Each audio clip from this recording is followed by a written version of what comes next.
9 मई को उसकी छोटी बेटी सुप्रिया कोटा से पढ़ाई करके आ रही थी और उसे लेने के लिए उसके पिता देवेंद्र 8:30 में रेलवे स्टेशन जाने के लिए हरिपुर गांव से निकलता है और निकलने से पहले ये अपने बेटी के पास कॉल करता है कि मैं आपको लेने के लिए आ रहा हूँ। उसकी बेटी बोलती है हाँ पापा ठीक है मैं पहुँचने वाला हूँ। और जैसे ही उसकी बेटी रेलवे स्टेशन के पास पहुँचती है सबसे पहले ये अपने पापा को देखती है, लेकिन उसके पापा रेलवे स्टेशन में दिखाई नहीं देता। उसके पास कॉल करता है लेकिन उसका मोबाइल बंद बता रहा था और ट्राई करता है उसकी बेटी अपने पापा के पास लगाने के लिए, लेकिन उसका मोबाइल बंद बता रहा था। उसकी बेटी सोच रही थी ऐसा कभी नहीं हुआ है, जब भी मैं आता हूँ कोटा से तो मेरे पापा मुझे लेने के लिए आ जाता है, लेकिन इस बार कैसे नहीं आया।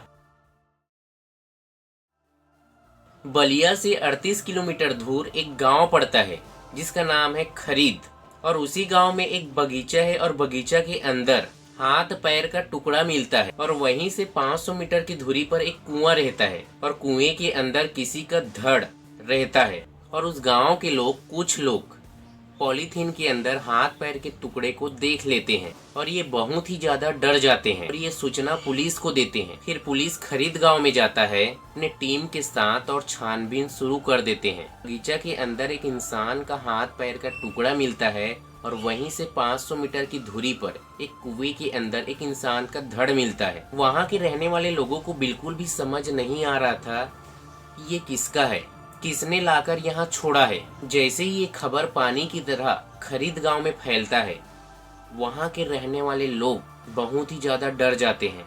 गांव में शांत का माहौल हो जाता है, वहाँ के लोग कुछ भी नहीं बोल पा रहे थे। और दूसरे तरफ देवेंद्र की पत्नी माया देवी थाने जाकर कि मेरे पति का मानसिक संतुलन ठीक नहीं है और ये कहीं चला गया है, ये 2 दिन से घर नहीं आया है, ऐसा दर्ज कराया था। फिर वहाँ से पुलिस उसके पति को ढूंढने के लिए काम शुरू कर दिया था। देवेंद्र के परिवार माया देवी के पास कॉल करके पूछते हैं क्या देवेंद्र बलिया आया है।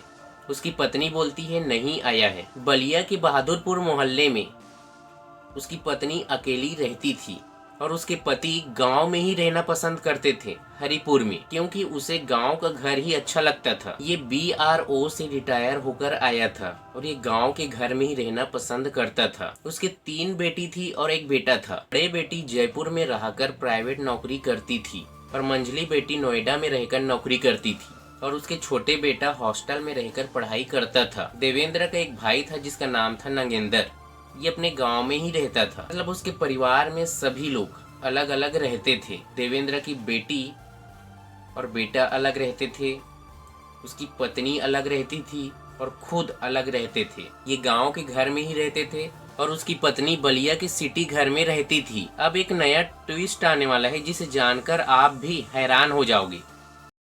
माया की दोनों बेटियां अपने माँ के बारे में और कुछ जानते थे। एक अनिल नाम के लड़के के साथ उसकी माँ का अफेयर था और 12 मई को इस बात को पुलिस को बताया, शिकायत किया और ये हो सकता है कहीं न कहीं ये दोनों का हाथ है। तो मेरे पापा अभी तक दिखाई नहीं दे रहे। जैसे ही पुलिस इस बात को सुनता है उसके बाद इस काम को और स्पीड कर देता है, पूछताछ छानबीन शुरू कर देता है अलग अलग जगहों पर। और जहाँ माया रहती थी अकेली उसी घर के सामने एक CCTV कैमरा लगा हुआ था और देवेंद्र अपने पत्नी के घर जाते हुए दिखाई दिया था। उसके बाद उस घर से ये निकला नहीं था। माया देवेंद्र की पत्नी थी और ये एक हाउस वाइफ थी और 4 साल पहले अनिल नाम के लड़की के साथ अफेयर चल रहा था। अनिल के 2 दोस्त थे, मिथिलेश और सतीश, जो खरीद गांव के थे और ये तीनों पहले से प्लानिंग के साथ उस घर के अंदर मौजूद थे।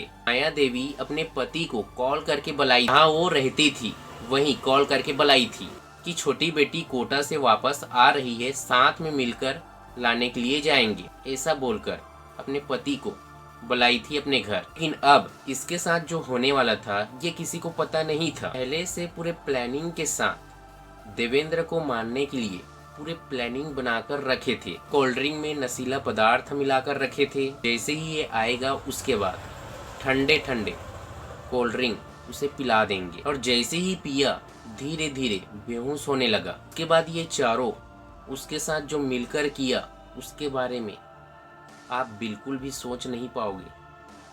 उसके साथ क्या किया, उसके अलग अलग टुकड़े कर दिए, पॉलीथीन में डालकर अलग अलग जगहों पर छोड़ा गया। ये माया देवी के घर से 38 किलोमीटर दूर एक गांव है जिसका नाम है खरीद, और उसी गांव में एक बगीचा है। वहां कुछ पार्ट को रखा गया और वहीं से 500 मीटर दूरी पर उसके कुछ पार्ट को रखा गया। और उसी गांव में एक घाघरा नदी है जहां बहुत लोग कम जाते हैं। वहीं उसके सिर को फेंक दिया गया पानी के अंदर।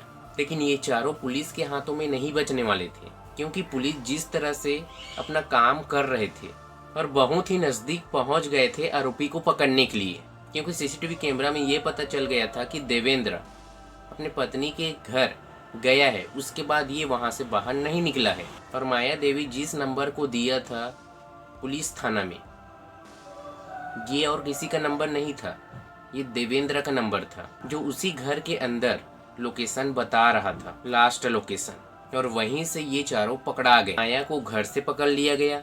अनिल, मिथिलेश और सतीश भागते समय एनकाउंटर में पकड़ाया गया।